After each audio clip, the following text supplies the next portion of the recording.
తాకట్లో ఉన్న బంగారాన్ని విడిపించి ఆ రోజున మార్కెట్ ధర కట్టి మిగిలిన డబ్బును మీకు అందిస్తుంది కొమ్మూరి గోల్డ్. శ్రీమాత్రే నమః. శ్రీ గురుభ్యో నమః. పరాభవనామ సంవత్సరంలో ద్వాదశ రాశుల వారికి కూడా ఎలా ఉండబోతుంది, వారి యొక్క ఆదాయము, వ్యయము, రాజ్యపూజ్యము, అవమానము, వీటి గురించి సంక్షిప్తంగా తెలుసుకునే ప్రయత్నం చేద్దాం. ప్రప్రథమంగా మేషరాశి వారికి సంబంధించి ఆదాయం 11, వ్యయం 5. సాధారణం నుంచి ఈ సంవత్సరంలో ఆదాయం, ఖర్చులు కాస్త సానుకూలంగా ఉన్నాయని చెప్పొచ్చు. రాజ్యపూజ్యం 2, అలాగే వీరి యొక్క జాతకరీత్యా అవమానం 4. కొన్ని రకాలైనటువంటి మాటలు అపార్థాలకి దారితీసేటువంటి అవకాశం ఉంది. ఆర్థిక ఫలితాల్లో కాస్త జాగ్రత్తగా ఉండాలి. పెట్టుబడులు మధ్యస్థంగా ఉంటాయి. ముఖ్యంగా ఈ యొక్క సంవత్సరంలో రియల్ ఎస్టేట్, బంగారం, దీర్ఘకాలికమైనటువంటి సేవింగ్స్ లాభం ఇవ్వచ్చును. సెక్యులేషన్, షేర్ మార్కెట్లో చాలా జాగ్రత్తగా ఉండాలి. స్నేహితుల ద్వారా పెట్టుబడులు పెట్టడం అంత మంచిది కాదు. జాగ్రత్తల విషయానికి వస్తే కనుక హడావిడిగా డబ్బు పెట్టొద్దు. ఏదైనా సరే ఎవరికైనా రుణాలు ఇవ్వడం కానీ రాతపూర్వకంగా ఇచ్చేటువంటి వాటి విషయాల్లో కూడా చాలా జాగ్రత్త వహించండి. ఉద్యోగము, వ్యాపారానికి సంబంధించి ఉద్యోగస్తులందరికీ కూడా పదోన్నతి సూచిస్తుంది. ముఖ్యంగా ప్రభుత్వ ఉద్యోగాలు, పోలీస్, డిఫెన్స్, టెక్నికల్ రంగాలు బదిలీలు అయ్యేటువంటి ఛాన్సెస్ ఉన్నాయి. స్థానభ్రంశం జరిగేటువంటి అవకాశం ఎక్కువగా ఉంది. పైవారి యొక్క ప్రశంసలు పొందేటువంటి అవకాశం ఉంది. వ్యాపారస్తులందరూ కూడా కొత్త వ్యాపారాలు మొదలుపెట్టేటువంటి అవకాశం కూడా ఉంది. భాగస్వామ్య వ్యాపారాలకు సంబంధించి జాగ్రత్త వహించండి. మెకానిక్, నిర్మాణ, ఐరన్, వుడ్ రంగాలకు సంబంధించి లాభాలు అధికంగా ఉండేటువంటి అవకాశం ఉంది. వివాహ సంబంధితమైనటువంటి జీవితానికి వస్తే వివాహానికి యోగ్యంగా ఉంది. మనకు ప్రథమార్థము, ద్వితీయార్థము, అలాగే సంవత్సరం ఆఖరి విషయానికి వస్తే ప్రత్యేకంగా వివాహానికి సంబంధించి గురుబలం కారణం చేత వివాహానికి యోగ్యంగా ఉంది. ఆలస్యంగానైనా సరే పెళ్ళిళ్ళు ఖచ్చితంగా ఈ సంవత్సరం జరుగుతాయి. ప్రేమ వివాహాలు కూడా సాధ్యపడే అవకాశం ఉంటుంది. కుటుంబ సభ్యులు కూడా ఒప్పుకుంటారు. వివాహితులు ఎవరైనా సరే చిన్న చిన్న తగాదాల వల్ల, మాటల వల్ల ఇగోలు తెచ్చుకొని కుటుంబంలో ఎటువంటి సౌఖ్యం కూడా లేకుండా ఉండే అవకాశం ఉంటుంది. అవన్నీ తగ్గిస్తే సుఖంగా ఉంటారు. సంతానానికి సంబంధించిన విషయానికి వస్తే సంతాన సౌఖ్యం లభిస్తుంది. సంతానం కోసం ప్రయత్నించే వారికి శుభ సూచకాలు కూడా కనిపిస్తూ ఉన్నాయి. పిల్లల చదువుల నుంచి మంచి పురోగతి లభిస్తుంది. మానసిక స్థితి కొంత అసహనంగా ఉంటుంది. కొంత త్వరగా కోపం తెచ్చుకునేటువంటి కారణాలు కూడా ఈ సంవత్సరం గోచరిస్తూ ఉన్నాయి. నిర్ణయాలు తొందరపడి తీసుకోకండి, దానివలన తీవ్రమైన ప్రభావం పెరుగుతుంది.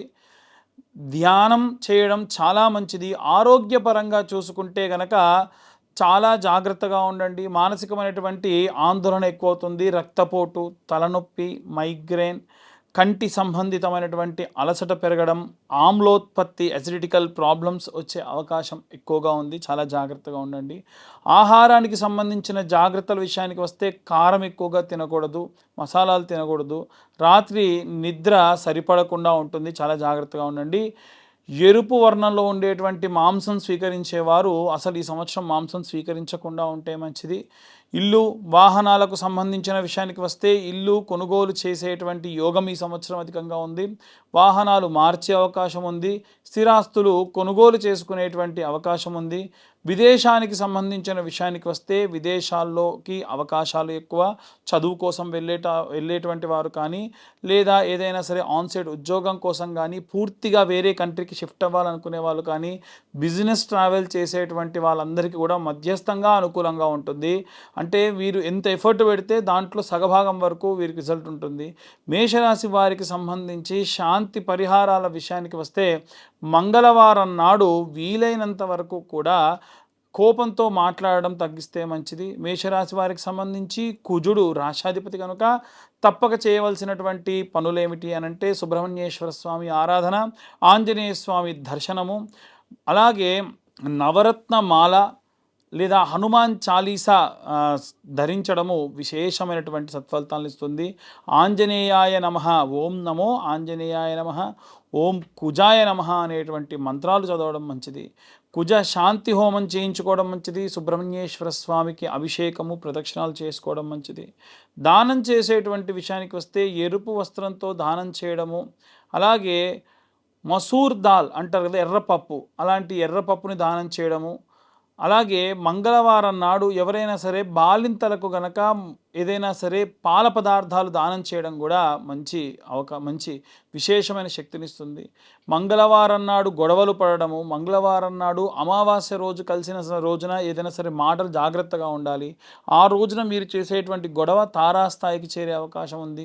అతిగా మసాలాలు తినడం కానీ, అతిగా ఎక్కువ వేడి చేసే పదార్థాలు స్వీకరించకుండా ఉంటే మంచిది.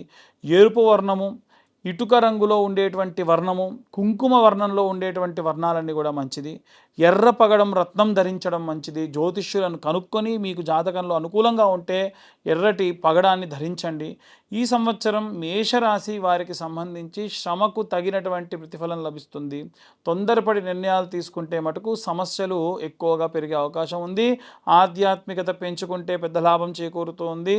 ముఖ్యంగా గురు గోచార రీత్యా చూసుకున్నట్టయితే 2026వ సంవత్సరంలో వీరికి గ్రహ సంచారంలో భాగంగా చూసుకుంటే గోచార ప్రభావం వలన గురువు ధన, కుటుంబ, సంతాన లాభాన్ని అధికంగా ఇస్తాడు.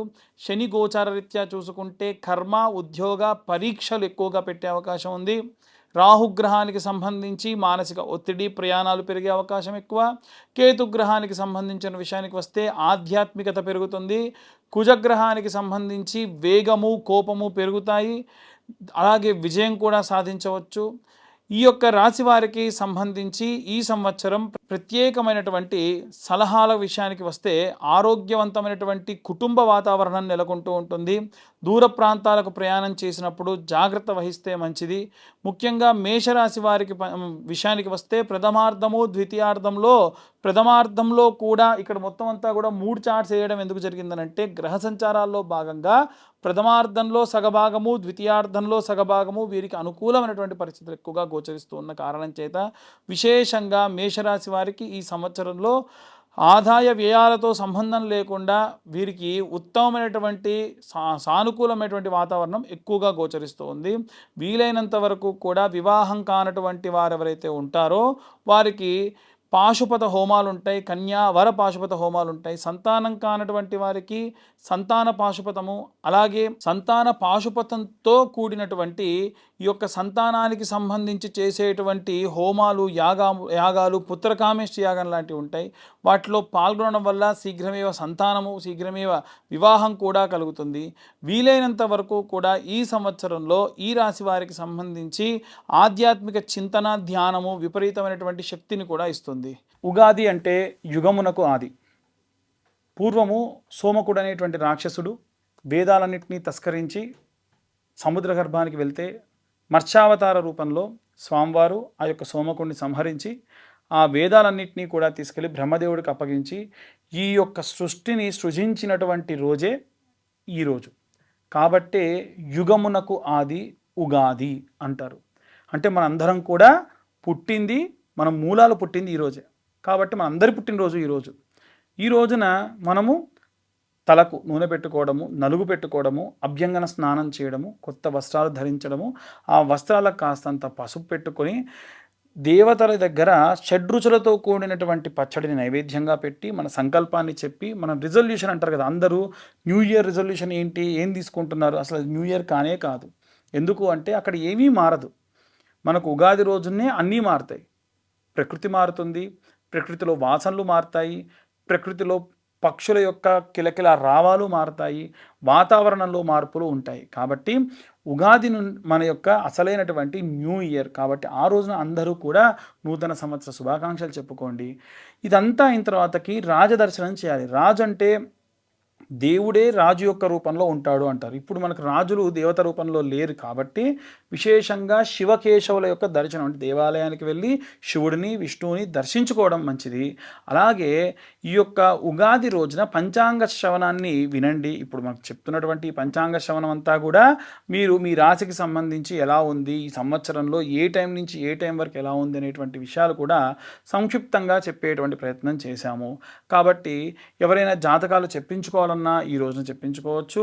అలాగే వీలైనంత వరకు కూడా ఈ సంవత్సరంలో ఎవరికైనా వివాహం కాని వారికి, సంతానం కాని వారికి ప్రత్యేకమైనటువంటి హోమాలు నిర్వహించడం జరుగుతుంది. ఆసక్తి కలవారు కింద ఉన్న నెంబర్కి కాంటాక్ట్ చేయొచ్చు. సర్వే జనా సుఖినో భవంతు. స్వస్తి.